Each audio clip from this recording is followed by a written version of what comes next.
Exemple de document à compléter pour le CIP. Donc, sur ce chapitre, vous avez différents exemples que je vais vous commenter. Donc, nous avons en premier la fiche de diagnostic. La fiche de diagnostic permet de faire connaissance avec le bénéficiaire et de remplir différentes informations. Donc là, sur celle-là, on voit la formation de la personne, l'expérience qu'elle a, les compétences sociales, les souhaits professionnels. Donc là, on est déjà dans une préconstruction de projet professionnel.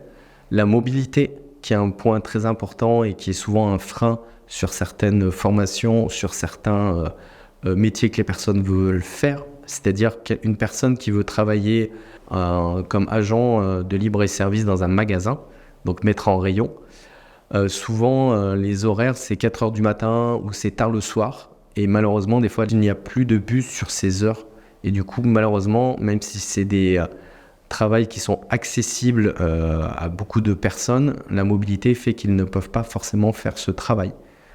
Donc la mobilité est vraiment importante pour plein de métiers.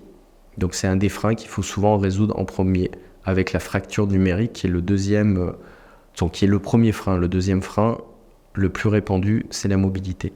Donc après, vous avez la situation socio-professionnelle, situation sociale, les ressources aussi bien évidemment qui sont très importants. Je vous renvoie sur le cours où vous allez parler de la pyramide de Maslow. Le suivi, les objectifs et le prochain rendez-vous. Donc souvent dans le prochain rendez-vous, ce qu'on met, c'est ce qu'on va faire, le travail qu'on va demander à la personne, parce que des fois, aux personnes, on va dire, regardez les offres d'emploi, cherchez une formation. Donc on peut leur donner des choses à faire pour le prochain rendez-vous et on le note là.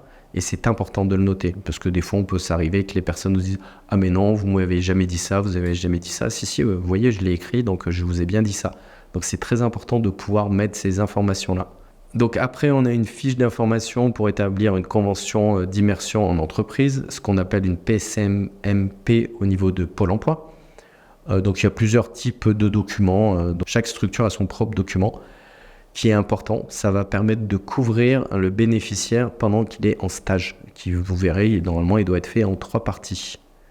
Donc vous avez les heures, de quelle heure à quelle heure la personne va travailler.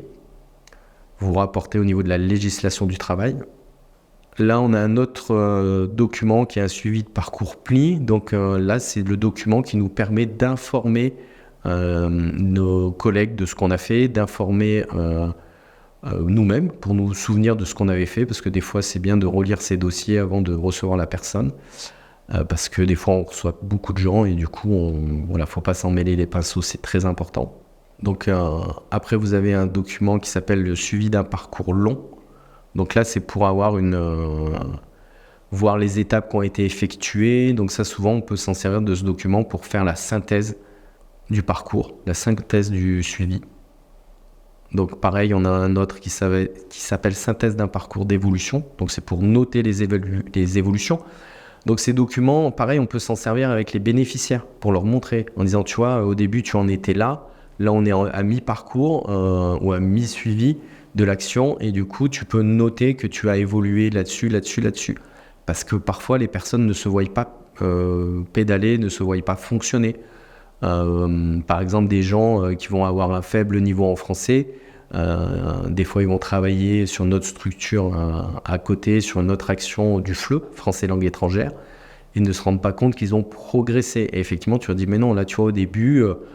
t'arrivais pas trop à parler, tu connaissais pas trop les termes du métier sur lequel tu veux être. Et là, tu vois, quand je te parle du métier, à l'heure actuelle, tu es beaucoup plus confortable, tu es beaucoup plus à l'aise. C'est bien aussi de se servir de ces documents au niveau des bénéficiaires pour voir l'évolution qu'ils ont eue.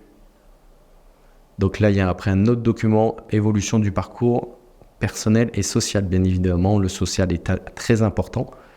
Des fois, avant de trouver un projet professionnel, il faut lever les freins sociaux.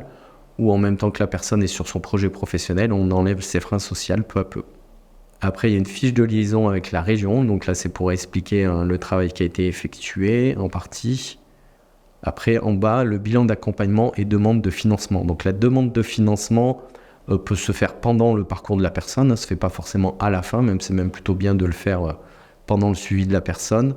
Donc un bilan de formation, il y a plusieurs documents qu'on doit fournir en général. Il n'y a pas qu'un seul document. Il y a déjà le stage qu'a fait la personne, les appréciations que vous avez effectuées avec le tuteur par exemple. Après, il va falloir aussi faire une lettre de motivation. Pourquoi cette personne veut faire cette formation? Souvent, vous devez faire aussi un courrier pour motiver pourquoi la personne fait cette formation du point de vue du conseil en insertion. Donc voilà, la demande de financement, il y a quand même plusieurs documents à fournir. Donc la demande de financement peut se faire pendant le parcours de la personne, ça ne se fait pas forcément à la fin, même c'est même plutôt bien de le faire pendant le suivi de la personne. Donc un bilan de formation, il y a plusieurs documents qu'on doit fournir en général. Il n'y a pas qu'un seul document. Il y a déjà le stage qu'a fait la personne, les appréciations que vous avez effectuées avec le tuteur par exemple. Après, il va falloir aussi faire une lettre de motivation. Pourquoi cette personne veut faire cette formation?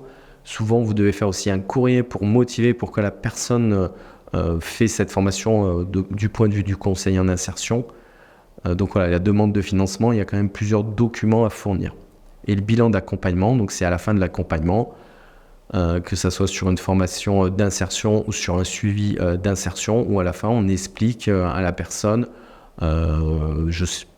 cette personne a trouvé un travail, doit être suivie par son conseiller pour l'emploi pour renforcer son parcours, ou ça pourrait être cette personne dans 2 mois va être en formation. Et vous expliquez aussi ce que vous avez fait. On explique qu'est-ce que doit faire la personne.